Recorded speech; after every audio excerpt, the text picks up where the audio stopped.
আসসালামু আলাইকুম প্রিয় দর্শক, অন্য মঞ্চের আলাপচারিতায় আপনাদের সকলকে আমন্ত্রণ জানাচ্ছি। আজকে আমাদের আলোচনায় আমাদের সঙ্গে অতিথি হিসেবে আছেন সিনিয়র সাংবাদিক, বীর মুক্তিযোদ্ধা জনাব এম এ আজিজ। আজিজ, আপনাকে আমাদের অনুষ্ঠানে স্বাগত জানাচ্ছি। আপনাকে ধন্যবাদ। আজিজ ভাই, আপনি অনেকদিন ধরে বাংলাদেশের রাজনীতিকে পর্যবেক্ষণ করছেন। আপনি নিজে মুক্তিযুদ্ধে অংশ নিয়েছেন। আপনার এই মুক্তিযুদ্ধের এই পরিচয়টা আজকে আমি বিশেষ করে দিলাম এই কারণে যে এ ধরনের একটা প্রসঙ্গ এসেছে। বাংলাদেশের সফররত পাকিস্তানের যে পররাষ্ট্রমন্ত্রী এবং একই সঙ্গে উপপ্রধানমন্ত্রী বটেন, তিনি বলেছেন যে বাংলাদেশের সঙ্গে পাকিস্তানের যে অমীমাংসিত ইস্যুগুলো, সেগুলো নাকি দুবার সমাধান হয়ে গেছে, কাজেই আর কোনো মাঝখানে কোনো ঝামেলা নেই। তো আপনি কি মনে করেন? আপনি তো সবই দেখেছেন, আপনার চোখের সামনে সবকিছু ঘটেছে, এত বছরের ঘটনাগুলো। আপনিও কি তাই মনে করেন যে দুবার সমাধান হয়ে গেছে? ধন্যবাদ আপনাকে। পাকিস্তান যে কথা বলতে চাচ্ছে, ভুট্টো সাহেব নাকি একবার মাপ চেয়েছে, আর নওয়াজ শরীফ নাকি একবার মাপ চেয়েছে। তো দুজনই তো নাই। ভুট্টোকে তো পাকিস্তানি ফাঁসি দিয়ে দিচ্ছে, সমাধানটা কোথায় হলো? তো সুতরাং এটা আসলে অন্তত পক্ষে আমি ব্যক্তিগতভাবে শুনিনি, তবে পাকিস্তান বলেছে দুইবার স্বাধীন তারা এটা মীমাংসা হয়েছে। তো আমি কিন্তু শুনি নাই। আমি গণমাধ্যমে আপনার ৭৯ সাল থেকে যুক্ত, আমি কিন্তু এ পর্যন্ত শুনি নেই। তো এখন পাকিস্তান বলেছে, আর পাকিস্তানের এই পররাষ্ট্র মন্ত্রীর সাথে বিএনপি, এনসিপি, জামাত টিম দেখা করেছে। বিএনপি এবং এনসিপি বলেছে অমীমাংসিত বিষয়গুলির সমাধান হতে হবে, এবং তারপরে আমাদের দেশে সম্পর্ক পররাষ্ট্র নীতি অনুযায়ী তাদের সাথে ব্যবসা বাণিজ্য হতে পারে, সম্পর্ক উন্নয়ন হতে পারে। আর জামাত বলছে এটা সরকার টু সরকারের ব্যাপার, অমীমাংসিত বিষয়টি সমাধান এটা সরকার টু সরকার।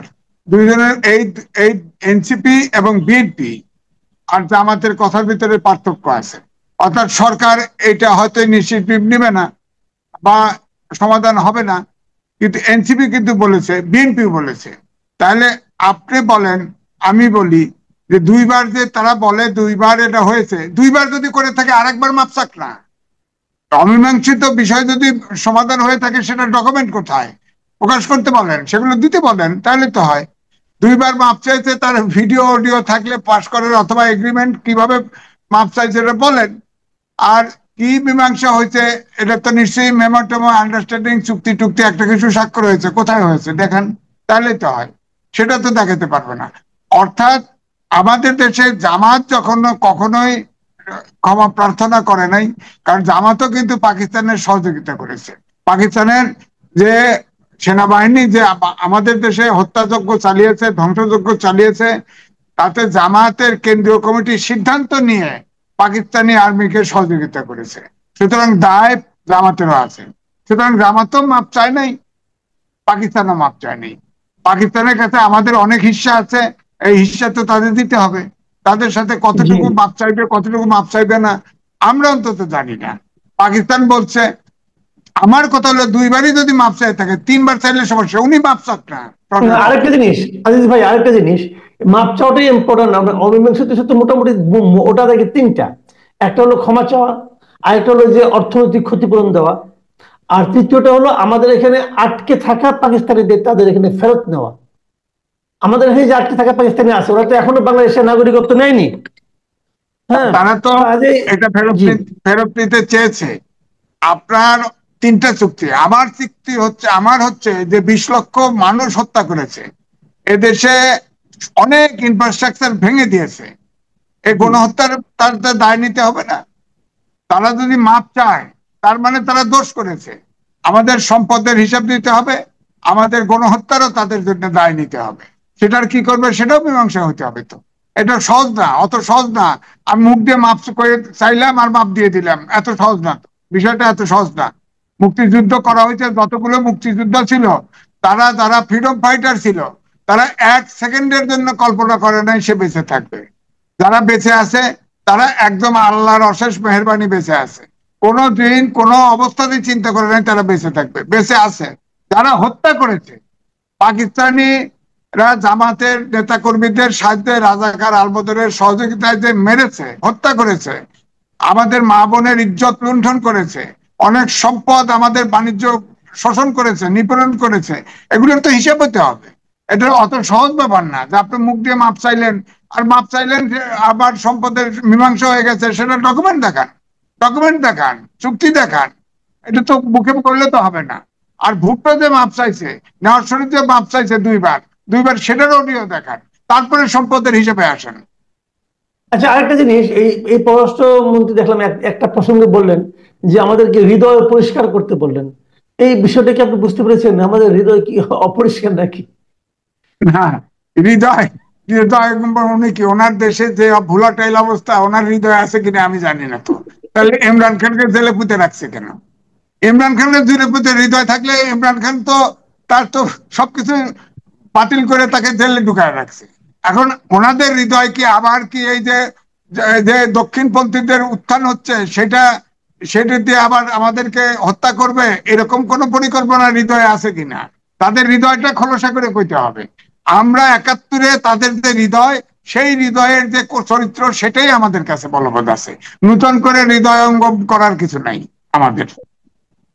আচ্ছা, এখন একটু দেশে ফিরে আসি। আমাদের দেশের সামনে আমরা সবাই প্রত্যাশা করছি একটা নির্বাচন হোক, একটা রাজনৈতিক মানে ক্ষমতা হস্তান্তর হোক, এরকম অনেক কিছু আমরা চাচ্ছি, দেশের একটা ভালো অবস্থা আসুক, এগুলো অনেক কিছু হচ্ছে। কিন্তু এর মধ্যে এখন দেখা যাচ্ছে যে মূল প্রতিবন্ধকতা হিসেবে হাজির হয়েছে জুলাই সনদটা। জামাত এবং এনসিপি তারা বলছে যে জুলাই সনদকে আগে বাস্তবায়ন করতে হবে, এবং কেবল বাস্তবায়নের না, এটাকে সংবিধানের উপরে জায়গা দিতে হবে। আবার তারা বলছে এই জুলাই সনদে যা থাকবে সেটা নিয়ে পরবর্তী সময়ে কোনো আদালতে প্রশ্ন করা যাবে না। আবার সর্বশেষ দেখলাম যে নাহিদ ইসলাম বলেছেন যে সংবিধান পরিবর্তন না হলে নতুন মানে পুরাতন সংবিধানের মানে অধীনে তারা নির্বাচনেই যাবে না। এই যে বিষয়গুলো, এগুলো কি নির্বাচনকে আসলে প্রশ্নের মুখে অনিশ্চিত করে তুলছে কিনা? দেখেন, আমার তো মনে হয় এগুলোতে যদি তারা স্টিক করে, তার মানে নির্বাচন তারা হতে দিতে চায় না। কারণ আমি এই যে আপনার কয়েকজন লয়ারের সাথে কথা বলছি, এই সরকার সাংবিধানিক সরকার, অর্থাৎ এই রাষ্ট্রপতির কাছে ওত নিয়েছে এবং 106 অনুচ্ছেদ অনুযায়ী সুপ্রিম কোর্টের মতামত দিয়েছে এই সরকার বৈধ, অর্থাৎ এটা সাংবিধানিক সরকার। সংবিধানেরই সংস্কার করার ম্যান্ডেট নাই। সেখানে আইনজীবীরা বলেছেন, বড় বড় আইনজীবীরা বলেছেন যে সংবিধানের সাথে সাংঘর্ষিক যে কোনো কিছু করতে হলে সংবিধানই একমাত্র, সেটা রাষ্ট্রপতি যদি অর্ডিন্যান্সও জারি করে তবুও সংসদে অনুমোদিত হতে হবে। বিএনপি যেটা বলেছে, এক হলো জুলাই সনদ তো সংবিধানের উপরে হতে পারে না। জুলাই সনদ একটি 24 সালের গণহত্যার বিষয়ে এবং যেসব সংস্কার সব সম্মিলিত একটা জিনিস, এটা সংবিধান হলো সর্বোচ্চ আইন, তার উপরে আবার জায়গা দেয় কেমনে? এটা তো সম্ভব না।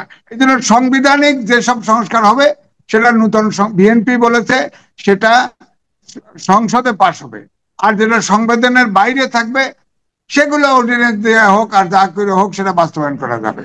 এনসিপি বলছে গণপরিষদ নির্বাচন এবং সংসদের নির্বাচন একবারে হবে, এবং গণপরিষদ নির্বাচনে সবকিছু এই নূতন সংবিধান পুনর্লেখন করে এটা পাশ করতে হবে, এবং 120 দিন পরে ওই গণপরিষদই সংসদে রূপান্তর করবে।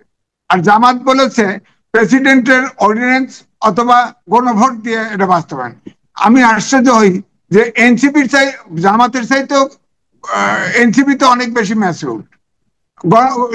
জামাত, আপনি খেয়াল করেন, জামাত বলছে গণভোট, গণভোট হলেও তো সংবিধানে লাগবে, গণভোট তো সংবিধানে ইনক্লুড করতে হবে না? তারপরে রাষ্ট্রপতি অর্ডিন্যান্স দিয়ে পাশ করে তারা নির্বাচনে চলে যাইতে চায়। এটা কোন ধরনের কথা? কোন আইনে আছে এটা? কি একজন জামাতের আমির ডাক্তার, আপনার জামাতের সেক্রেটারি জেনারেল ঢাকা ইউনিভার্সিটি থেকে আপনার এক সাবজেক্টে কিন্তু ফার্স্ট ক্লাস পাওয়া, এটা তারা বোঝে না? রাজনীতি করে যে সংবিধানের সাথে, এই সংবিধানের সাথে সাংঘর্ষিক কোনো কিছু বাস্তবায়নযোগ্য নয়, এটা তাদের মাথায় রাখতে হবে। সুতরাং এখানে অনেকগুলো সমস্যা আছে। এই সমস্যাগুলো তারা বলেছে যে, আবার এনসিপি বলেছে, জামাতও বলেছে যে যেসব প্রোক্লামেশন দিয়ে যেটা করেছে সেইভাবে আমরাও করতে পারি।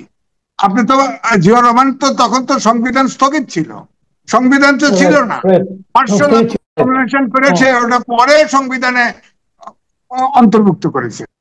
আপনি কে আপনি কে বলেন তো? এখন তো সাংবিধানিক সরকার, আপনার সংবিধানে 106 অনুচ্ছেদে অনুমোদন নিয়েছেন, আপনি কিভাবে অর্ডিন্যান্স জারি করবেন? কিভাবে আপনারা একমত হয়ে আপনারা বাস্তবায়ন করবেন বলেন? আপনি এটা সংবিধানের সাথে, যেটা সংবিধানে নাই, যেমন ধরেন প্রধান নির্বাচন কমিশনার, তিনি তো বলেছেন আনুপাতিক নির্বাচন এটা আইনে নাই, সুতরাং এটা আমরা বাস্তবায়ন করতে পারবো না। আমি স্যালুট জানাই তাকে, তিনি তার পক্ষে, ইলেকশন কমিশনের পক্ষে তো আনুপাতিক নির্বাচন তো নাই। এটা তো সংবিধান, এক হলো সংবিধান আপনার সংস্কার করে যদি একমত হয় সেটা নেক্সট সংসদে পাশ হবে, তারপরে আনুপাতিক নির্বাচন হবে। তারপরেও কিন্তু আমি বলবো আনুপাতিক নির্বাচন সংসদে ঢুকাতে হলেও ইলেকশন করে ম্যান্ডেট নিতে হবে গণভোটে, কারণ এই আনুপাতিক নির্বাচন বাংলাদেশের জন্য স্বাধীনতা সার্বভৌমত্বের জন্য হুমকি স্বরূপ। কারণ আপনি খেয়াল করে দেখেন, এই আনুপাতিক নির্বাচনে আপনার প্রতিটি ভোট হয়, তো ধরেন সারা দেশে আপার হাউসেই হলো 100 সিট, এখানে বেনিফিট দুটো দেখানো হচ্ছে, একটা হচ্ছে ছোট দলগুলি সংসদে যেতে পারবে, আর একটা হচ্ছে যে সরকার যাতে, যে সরকার গঠন করবে সে যাতে স্বৈরাচারী হয়ে না ওঠে, তাকে আপনাকে ইয়ে করা যাবে, আটকানো যাবে। আমার বক্তব্যটা হচ্ছে যে আপনি ধরেন জনগণের প্রতিনিধি, তার তার একটা ব্যক্তি ভোট দিবে প্রতীকে, তার প্রতিনিধি এখন কক্সবাজার থেকে হলো, হ্যাঁ, তার প্রতিনিধি আমার বাড়ি পাবনা, আমি তো আমার প্রতিনিধি পেলাম না। এক, দুই হলো এই যে লিস্ট করা হবে, সেই লিস্টে তো সরকার প্রধান বা সরকারের শীর্ষ পর্যায়ে যারা, তাদের স্ত্রী, কন্যা, বউ, বাচ্চা, ভাই বোনেরা দিয়ে লিস্ট দেয়, এটা কি করবো আমরা? এক। দুই হলো ধরেন আনুপাতিক নির্বাচনে যখন যাবেন প্রতীকে নির্বাচন হবে, এটা সত্য, কিন্তু প্রতীকে নির্বাচন হলেও ধরেন স্বতন্ত্র দাঁড়ানোর তো প্রভিশন থাকবে। ধরেন হিন্দু, বৌদ্ধ, খ্রিস্টান ঐক্য পরিষদ আছে, তাদের ভোট তো 9 থেকে 10% আছে, তারা তাদের অ্যাসেস করবে টোটাল ভোট কত, তাহলে আমরা কতগুলো সিটে দাঁড়াতে পারি। সব এক জায়গায় ভোট দিল, ভোট দিয়ে তাদের প্রতিনিধি পাঠাইলো 8-10 জন, তারা তো সবসময় বলবে এদেশে সাম্প্রদায়িক সম্প্রীতি নাই। পাহাড়ি অঞ্চলের ভোট করলো, তারা ধরেন 2 জন জিতলো, কেউ স্বায়ত্তশাসন চায়, কেউ স্বাধীনতা চায়, তারা যায় পাহাড়ি অঞ্চলের স্বাধীনতা চাইলো।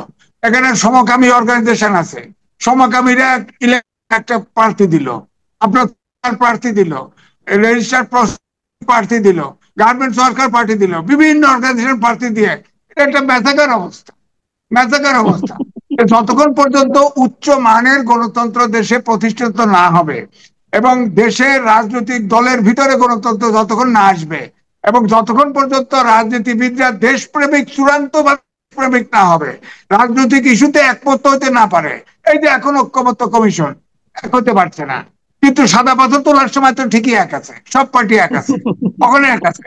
সুতরাং এটা তো আনুপাতিক নির্বাচন হলে নেপালের মতো রাজতন্ত্রতে বেরিয়ে 12 বছরের 17 বার সরকার পতন ঘটছে, এখন তারা রাজতন্ত্রে ফিরে, অন্ধকার যুগে ফেরত দিতে চায়।